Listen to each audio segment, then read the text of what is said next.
praktek untuk angkatan 4 pendidikan guru penggerak ini berkaitan dengan prakteknya Pak Bagus, Bu.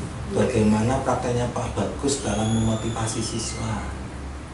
Ya, beliau sangat cekatan sekali dalam memotivasi siswa karena dia datangnya pagi, terus siswanya diberi motivasi sama dia, terus ngaji pagi, sholat jamaah, sholat duha, ya terus nanti ya ada motivasi memberi semangat, yel-yel dan sebagainya.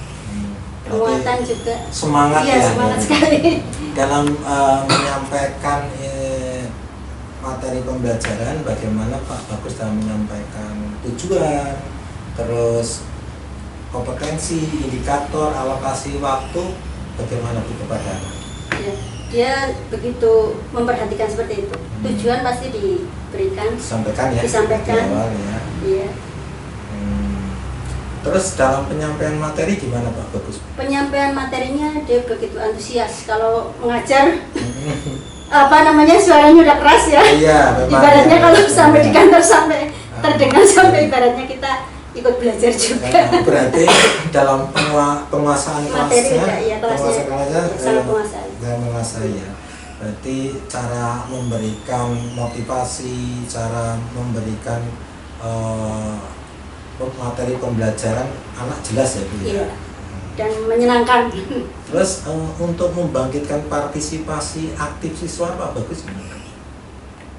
Supaya siswa aktif gitu nih. Oh iya, biasanya dia sudah sudah memberikan sebelumnya sudah memberikan materi-materi yang akan dia sampaikan. Nah, iya. Terus nanti cara-caranya bagaimana, misalkan diskusi atau gimana, dia udah tahu perannya masing-masing. Jadi nanti kalau sudah di kelas sudah bisa melaksanakan diskusi tersebut dengan lancar dan siswanya antusias juga. Antusias ya. Lah respon positif dari siswa gimana tuh terhadap pembelajaran yang dilaksanakan Pak? Ya biasanya siswa kalau diajar Pak Bagus itu senang ya. Rata-rata senang ya, karena mungkin bermacam-macam pembelajaran yang dia laksanakan, bukan tidak hanya materi saja, tapi ada nyanyi, ada kegiatan semacam outbound dan sebagainya dia laksanakan. Jadi menyenangkan begitu Pak. Dalam menggunakan media belajar, bagaimana Pak Bagus dalam melakukan dalam menggunakan media belajar? Ya, dia juga menggunakan media belajar seperti LCD. Jadi menerangkan sesuatu yang tidak terlihat jadi bisa dilihat, seperti misalkan tentang organ tubuh manusia itu kan bisa kita dilihat di LCD seperti itu. Dalam pelaksanaan pembelajaran, bagaimana menurut Ibu dari sikap, terus pengetahuan, keterampilan yang dilakukan Pak Bagus? Ya dia sikapnya memang udah seperti itu ya, udah sangat semangat sekali, antusias. Keterampilan dia juga banyak sekali keterampilan dia miliki, seperti nyanyi dia bagus, terus pidato, terus dia juga penyiar radio juga, jadi banyak sekali yang mendukung lah, keterampilan yang mendukung. Terus berarti dalam melaksanakan Pak Bagus dengan bahasa-bahasa yang jelas, menggunakan bahasa-bahasa tertentu? Bahasa yang jelas juga. Bahasa yang jelas, iya. yang bisa diterima oleh siswanya. Oh, iya. Bukan maksudnya bahasa-bahasa yang intelektual tapi siswa nanti nggak tahu ya. Kadang-kadang ada sedikit tapi siswa sudah dikasih tahu. Pak Bagus menerapkan diferensiasi pembelajaran Bu? Iya. Untuk konten, proses maupun produk ya? Iya. Apa yang sudah dilakukan Bu? Dia pembelajaran diferensiasi ya. Jadi yang berorientasi pada murid ya. Ya. Nah, jadi misalkan dia memberikan materi pembelajaran, jadi melihat siswanya, bakat siswanya, di mana misalkan memberikan tugas siswa yang berkemampuan visual, ya dia kasih tugas yang misalnya di video atau kalau kemampuannya audio misalkan dia nyanyi atau bagaimana, misalkan organ gerak hewan misalkan ya, dia misalkan yang suka audio, dia nyanyi misalkan kelinciku misalkan seperti itu. Dan misalkan kalau yang suka visual itu misalkan bisa gambar atau gambar kelinci atau bagaimana. Respon Ibu melihat pembelajaran yang dilaksanakan Pak Bagus benar? Sangat bagus, dan saya kepingin meniru tapi belum mampu, mungkin harus belajar dulu. Berarti termotivasi juga ya? Termotivasi. Itu salah satu produk ya dari calon guru penggerak, mudah-mudahan nanti bisa membuat motivasi yang ada di sekolah ini. Itu yang saya berterima kasih sama Ibu sudah memberikan umpan balik dari pembelajaran yang dilaksanakan Pak Bagus. Saya akhiri, wassalamualaikum warahmatullahi wabarakatuh. Waalaikumsalam warahmatullahi wabarakatuh. Selamat pagi Pak Rizky. Selamat pagi Pak Bambang. Sehat? Alhamdulillah sehat, luar biasa. Ini Pak Rizky, apa yang sudah dilakukan Pak Rizky dalam 1 bulan terakhir dan capaian apa yang sudah dilaksanakan oleh Pak Rizky? Ya, untuk 1 bulan terakhir ini saya sudah mengkonsistensikan terutama dalam budaya positif Bapak, dan menerapkan pembelajaran yang berpihak pada murid. Salah satunya pada modul 2, yaitu tentang penerapan pelaksanaan pembelajaran melalui RPP berdiferensiasi dan terintegrasi dengan sosial emosional. Selain itu, saya juga sudah meninjau kembali komunitas praktisi yang sudah saya buat, dan alhamdulillah untuk rencana dan program sudah mulai berjalan seperti itu, dan hanya ada beberapa yang perlu diperbaiki, terutama hal komunikasi dalam hal ini komunikasinya terutama untuk pembagian waktu gitu. Jadi karena banyak kendala di waktu, terutama guru-guru yang dengan kesibukannya masing-masing, apalagi yang sudah berkeluarga. Terus selain itu saya juga sudah menerapkan teknik coaching begitu dengan murid saya yang tentunya mereka memiliki permasalahan atau problem dalam pembelajaran. Terutama waktu itu saya ingat sekali murid saya waktu coaching, yaitu karena dia kesulitan tentang pembelajaran matematika Bapak begitu. Jadi konsep pembagian seperti itu. Dan kemarin baru saja saya juga menerapkan teknik coaching kepada rekan sejawat saya yang tentunya beliau, Bu Iroh, itu memiliki sebuah permasalahan karena muridnya itu ketika diajar ribut sendiri gitu, dan mungkin pembelajaran ada beberapa yang dikoreksi, dan alhamdulillah setelah melakukan coaching itu dengan rekan sejawat ataupun anak didik saya, mereka merasa senang karena bisa memecahkan permasalahan sendiri dengan potensi atau kelebihan-kelebihan yang mereka miliki, ternyata gitu, potensi yang mereka miliki. Dan tentunya saya sebagai CGP untuk bisa mengidentifikasi dan untuk bisa bagaimana cara saya menggali potensi untuk menyelesaikan permasalahan yang rekan sejawat dan murid saya alami seperti itu Bapak. Jadi capaiannya seperti itu. Saya sudah menerapkan pembelajaran berdiferensiasi, terintegrasi dengan sosial emosional, dengan saya sudah melakukan teknik coaching selama ini. Begitu Bapak. Apa yang perlu ditingkatkan dalam praktek coaching Pak? Kalau yang perlu ditingkatkan menurut saya adalah dalam bagaimana saya menguasai model Tirta, yaitu dimana pertama adalah tujuan, identifikasi, rencana aksi, dan tanggung jawab begitu. Dan yang perlu diperbaiki juga menurut saya bagaimana saya mengidentifikasi kepada coach saya Pak, terutama karena untuk mengidentifikasi, untuk bisa menggali itu kadang saya masih merasa kesulitan. Mungkin itu yang perlu ditingkatkan. Dalam coaching dengan rekan sejawat ya Pak, bagaimana perasaan Bapak? Saya merasa sangat bahagia Yang pertama, yang kedua saya bersyukur, yang ketiga saya tertantang.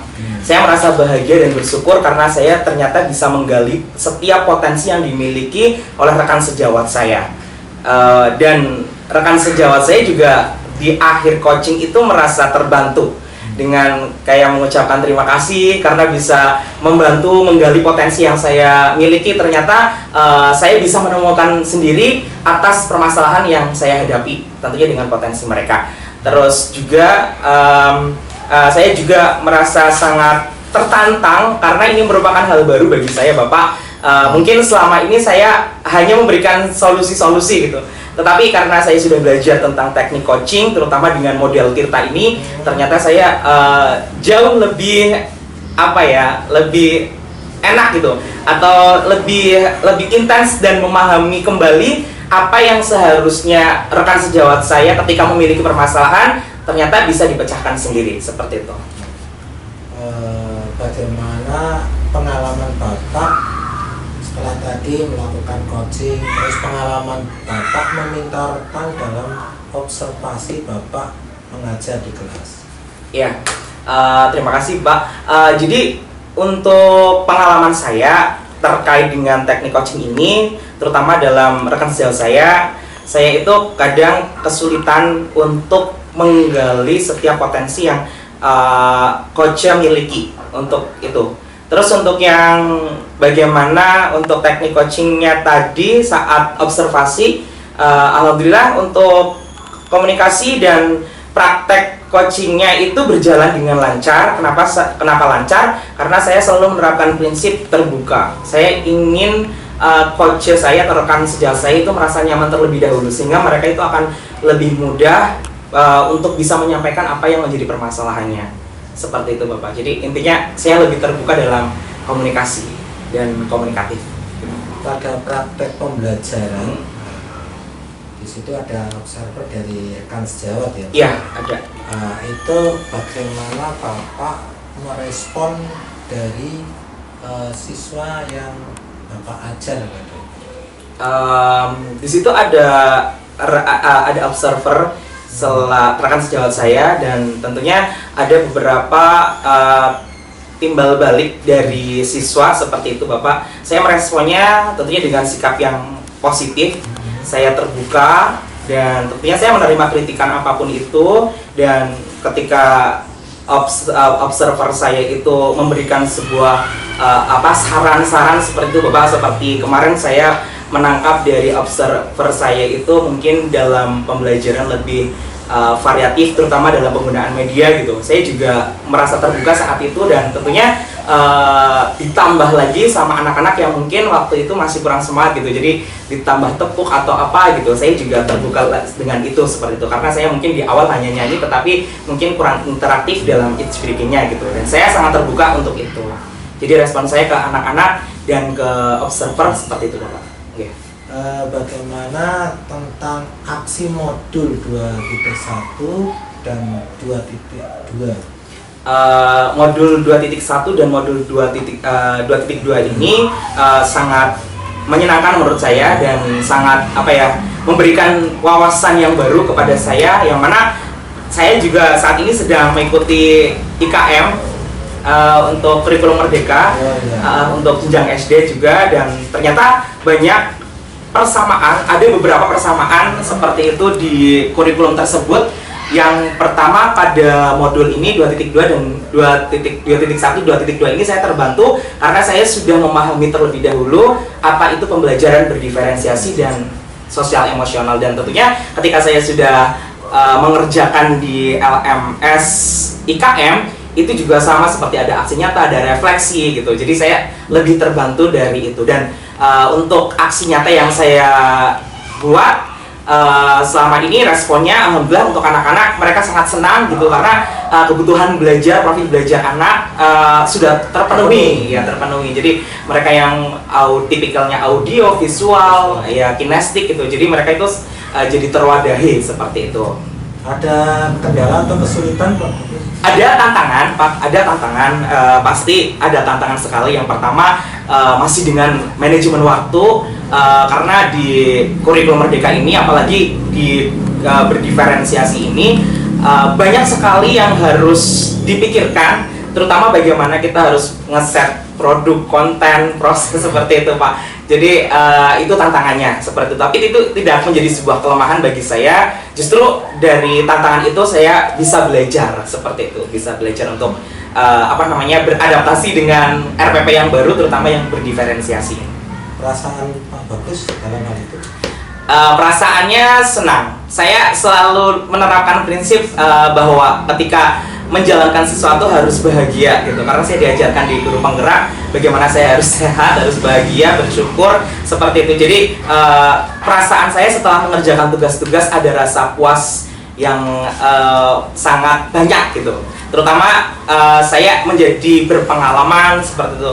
Tugas dari pengajar praktek juga membuat saya lebih berpengalaman lagi, terutama dalam teknik wawancara, observasi. Terima kasih Pak Bambang.